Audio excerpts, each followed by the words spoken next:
Om Swastiastu. Sebelumnya perkenalkan, nama saya Nimade Chandra Dewi dengan NIM 23095111079. Saya merupakan mahasiswi dari Fakultas Kedokteran Hewan Universitas Udayana. Di sini saya akan menjelaskan penyakit yang menyerang peternakan babi, khususnya pada babi tersebut, yaitu Porcine Reproductive and Respiratory Syndrome atau disingkat dengan PRRS. Ada pejantan nggak di sini? Nyewa. Bayar tuh gimana modelnya tuh? Oh, bayar nyari gitu ya. Nyari ke tukangnya disuruh ke sini. Yang Saya akan menjelaskan latar belakang dari kasus ini. Porcine Reproductive and Respiratory Syndrome adalah penyakit menular yang berdampak besar pada peternakan babi yang ditandai dengan gangguan reproduksi seperti abortus dan lahir mati serta gangguan pernafasan pada anak babi. Penyakit ini disebabkan oleh PRRSV, virus RNA dari famili Arteriviridae yang menular melalui udara, kontak langsung, dan cairan tubuh seperti air liur, urin, serta air mani dari pejantan. Di Indonesia, praktik penyewa jantan tanpa pemeriksaan kesehatan masih umum dilakukan sehingga menyebabkan peningkatan resiko penyebaran PRRS antar kandang. Penularan dari pejantan karir yang tampak sehat dapat menyebabkan wabah reproduksi yang merugikan. Selain itu, keragaman genetik virus dan keberadaan infeksi subklinis membuat penyakit ini sulit dikendalikan meskipun telah dilakukan vaksinasi. Adapun rumusan masalah dan tujuannya, yang pertama rumusan masalahnya, apa penyebab dan cara penularan utama PRRS pada babi. Yang kedua, mengapa menyewa pejantan dari luar dapat meningkatkan risiko infeksi PRRS. Yang ketiga, bagaimana strategi pencegahan dan pengendalian PRRS yang efektif. Lalu tujuannya itu bertujuan untuk mengidentifikasi risiko penularan PRRS akibat penggunaan pejantan luar dan memberikan rekomendasi pencegahan berbasis biosecurity dan vaksinasi. Baik, selanjutnya ada etiologinya.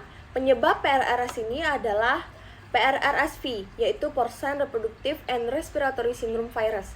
Virus RNA untai positif yang termasuk dalam genus Arterivirus, famili Arteriviridae, dan ordonya Nidovirales.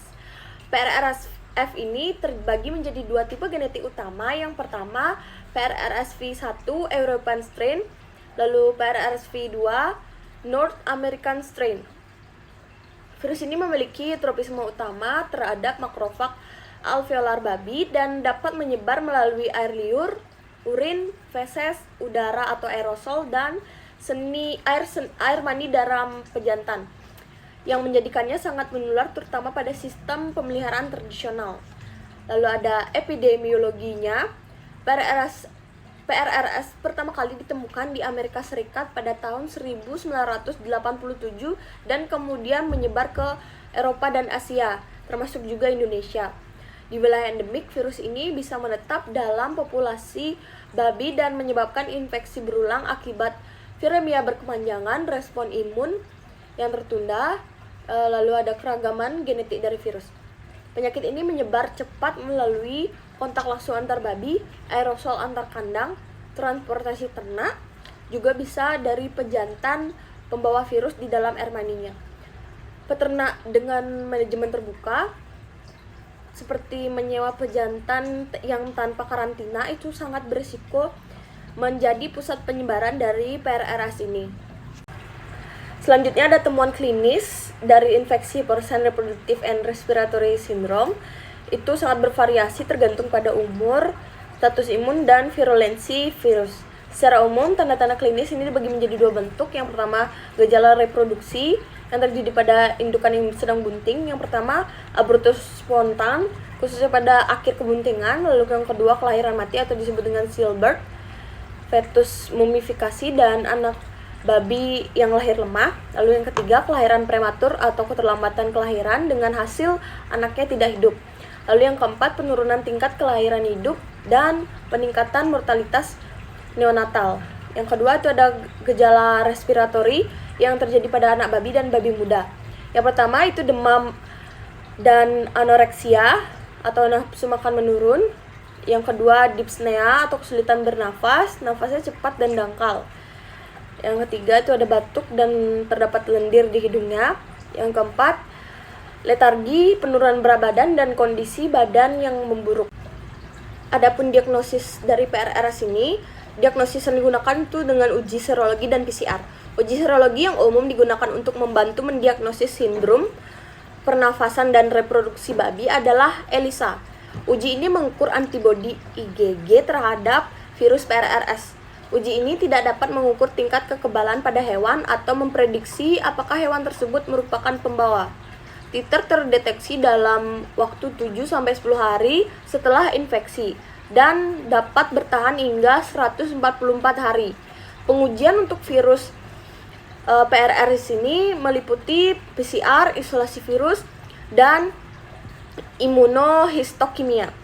Penurunan asam nukleat pada daerah kerangka baca terbuka 5 virus merupakan alat yang sangat baik untuk investigasi epidemiologis di lapangan guna memastikan kesamaan antar isolat yang diperoleh dari lokasi yang berbeda. Baru-baru ini pengambilan sampel cairan oral telah banyak diterapkan sebagai sarana untuk mengambil sampel populasi babi. Sumber ini saya dapatkan dari MSD Veterinary Manual tahun 2024. Selanjutnya, pengobatan dari PRRS ini. Hingga saat ini belum ada pengobatan yang spesifik untuk PRRS akut. Pemberian NSAID, misalnya aspirin dan vitamin B, hanya sedikit membantu menurunkan demam dan meningkatkan nafsu makan untuk babi. Antibiotik atau bakterin autogen digunakan untuk mengurangi infeksi bakteri sekunder, namun efektivitasnya itu bervariasi. Selanjutnya, pengendalian dari PRRS ini. Pencegahan merupakan kunci utama pengendalian PRRS. Langkah-langkah yang penting yaitu isolasi dan aklimatisasi babi baru dengan pengujian ulang saat tiba dan 14 hari kemudiannya. Yang kedua itu vaksin hidup modifikasi atau MLV yang memberikan perlindungan parsial, mengurangi gejala dan penularannya. Yang ketiga, penutupan kawanan atau herd closure dapat mengeliminasi virus dari peternakan. Yang keempat, ada penerapan karantina, sanitasi kendaraan, kontrol formit dan personel, serta pembelian ternak atau semen dari sumber yang bebas dari virus PRRS ini. Yang kelima, PCR rutin di pusat inseminasi buatan dan penggunaan penyaring udara untuk mencegah penularan lewat aerosol dan semen. Adapun kesimpulan yang bisa diambil, Porcine Reproductive and Respiratory Syndrome merupakan penyakit viral yang sangat merugikan peternakan babi, terutama karena menyebabkan gangguan reproduksi dan pernafasan. Virus PRRSV ini dapat menular melalui kontak langsung, udara, serta cairan tubuh seperti air mani, sehingga praktik seperti menyewa pejantan di luar dari peternakan itu menjadi faktor risiko yang tinggi. Gejala PRRS ini meliputi abortus, lahir mati, anak babi yang lemah, dan batuk, demam, dan sesak nafas juga bisa. Diagnosis ditegakkan melalui gejala klinis seperti PCR, ELISA, serta isolasi virus. Hingga kini belum tersedia pengobatan khusus penanganan yang bersifat suportif. Pengendalian bergantung pada vaksinasi, biosecurity yang ketat, dan juga manajemen masuknya ternak serta semen yang bebas dari PRRS ini. Pencegahan, deteksi dini, dan kontrol reproduksi yang ketat menjadi kunci utama untuk meminimalisir dampak dari PRRS pada peternakan babi.